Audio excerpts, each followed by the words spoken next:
Good morning student. कैसे आप सभी? अच्छे। बच्चों, आज हम एक नया टॉपिक पढ़ेंगे जिसका नाम है राइमिंग वर्ड्स का। आप लोगों ने राइमिंग वर्ड्स के बारे में सुना है क्या? बच्चों, आज हम राइमिंग वर्ड्स के बारे में जानेंगे, वो भी बहुत आसान शब्दों में। हमने पिछली क्लास में एक टॉपिक देखा था, तुकांत शब्द। क्या देखा था? तुकांत शब्द। तो बच्चों, हिंदी में राइमिंग वर्ड्स को तुकांत शब्द बोलते हैं और तुकांत शब्द को इंग्लिश में राइमिंग वर्ड्स बोलते हैं। तो आप लोग बहुत जल्दी समझ जाओगे, क्योंकि हिंदी में आप लोगों ने पहले ही पढ़ लिया है ना। तो इंग्लिश में भी आसानी से समझ जाएंगे। तो चलो देखते हैं। देखो क्या होते हैं राइमिंग वर्ड्स।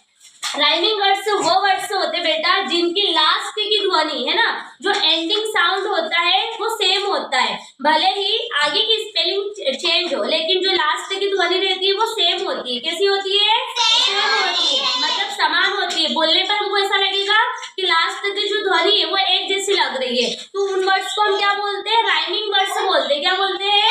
राइमिंग वर्ड्स बोलते हैं। देखो ऐसे वर्ड्स या जिनका एंडिंग साउंड यानी कि आखिरी ध्वनि समान होती है ना, उसे अपन राइमिंग वर्ड्स बोलते हैं। हमने इसकी डेफिनेशन तो देख ली, आपको समझ आया कि नहीं? तो बेटा हम कुछ एग्जांपल के द्वारा और अच्छे से समझेंगे। देखो जैसे ये क्या लिखा है? एट। क्या लिखा है? एट लिखा है। तो हम देखेंगे कि जो एट है ये लास्ट में इन सभी वर्ड में आएगा। Cat, bat, chat, mat. हम देख रहे हैं कि लास्ट में सब में क्या जुड़ा हुआ है? एट। क्या जुड़ा है? एट। इधर भी एट, मेट में भी एट। तो एट जुड़ा है, इसका मतलब क्या है कि लास्ट की ध्वनि कैसी लग रही है हमको? सेम लग रही है। मतलब जो एंडिंग साउंड है बोलने पर हमको सेम लग रहा है। ये लिखा है अन। क्या है? अन। तो देखो यहाँ भी है सन, है ना। सन में भी क्या है? अन लास्ट में आया। फिर है बन, तो बन में भी लास्ट में क्या आया? अन। फिर रन, तो रन में भी लास्ट में क्या आया? अन। इधर है फन। तो ऐसे ही कई और वर्ड्स होते हैं। एक और देखते हैं, ये एन। क्या लिखा है? एन।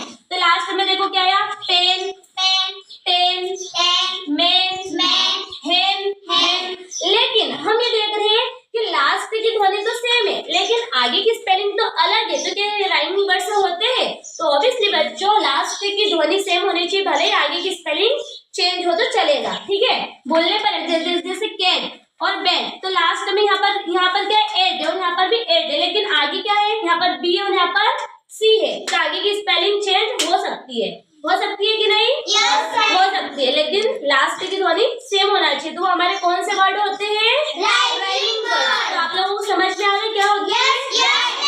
मैं आपको एक वर्ड दे रही हूँ, आपको उसके राइमिंग वर्ड से बोलना है। ठीक है? बुक,